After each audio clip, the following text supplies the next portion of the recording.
ሰላም የእግዚአብሔር ቤተሰቦች ከማህበረ ቅዱሳን ቴሌቪዥን የዕለቱን አጫጭር መረጃዎች ይዘንላችሁ ቀርበናል። ብፁዕ አቡነ በርተለሜዎስና ብፁዕ አቡነ ዲሜጥሮስ የተሰማቸውን ሐዘን ገለጹ።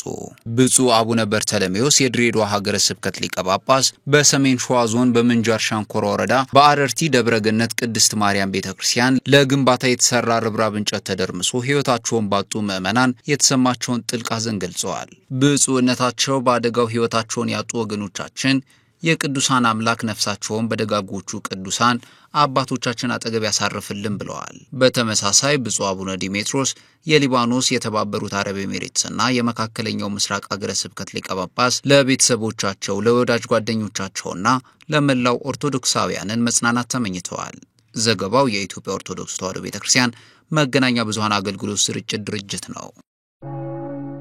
የግሸን ደብረ ከርቤ ዓመታዊ የነግስ በዓል ያለምንም የጸጥታ ችግር ቢጠናቀቅም በሁለት የህዝብ ማመላለሻ አውቶቡሶች ላይ በተፈጠረ አደጋ የተወሰኑ ምዕመናን መጎዳታቸው ታውቋል። የግሸን ደብረ ከርቤ በዓል ያለምንም የጸጥታ ችግር በሰላም መከበሩን የደቡብ ወሎ ዞን ፖሊስ መምሪያ አስታውቋል። ከደሴ ወደ ግሸን ሲጓዝ የነበረ አንድ የህዝብ ማመላለሻ አውቶቡስ ልዩ ቦታው ቁንዲ በተባለ ስፍራ ተገልብጦ 3 ሰዎች ላይ የሞት እንዲሁም 8 ሰዎች ላይ ደግሞ የከባድ ጉዳት አደጋ መድረሱን መምሪያው ገልጿል። በተያያዘም መነሻውን ግሸን ደብረ ከርቤ ያደረገ ተሽከርካሪ በደረሰበት አደጋ በ31 ሰዎች ላይ ከባድና ቀላል ጉዳት መድረሱን የኤፍራታና ግድም ወረዳ ፖሊስ ጽሕፈት ቤት ገልጿል። አደጋው የደረሰው በአማራ ክልል ሰሜን ሸዋ ዞን ኤፍራታና ግድም ወረዳ በሆራ ቀበሌ ኩኩቢ በተባለ አካባቢ ነው።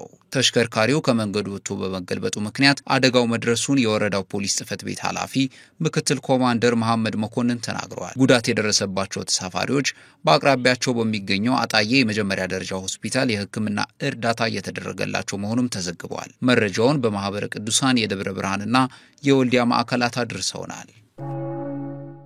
የወላይታ ሀገረ ስብከት 24ኛ መደበኛ አጠቃላይ ሰበካ መንፈሳዊ ጉባኤውን አጠናቀቀ።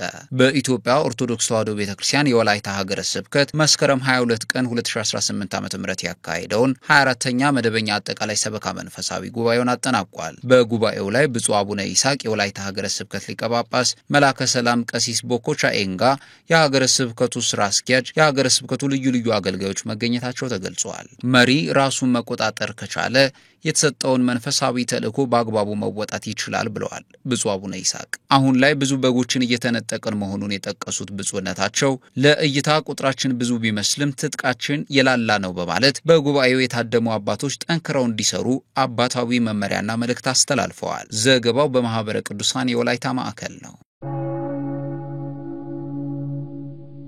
ሰላም እግዚአብሔር ከሁላችን ጋር ይሁን። ለዕለቱ ያዝንላችሁ መረጃዎች እስካሁኖቹ ነበሩ።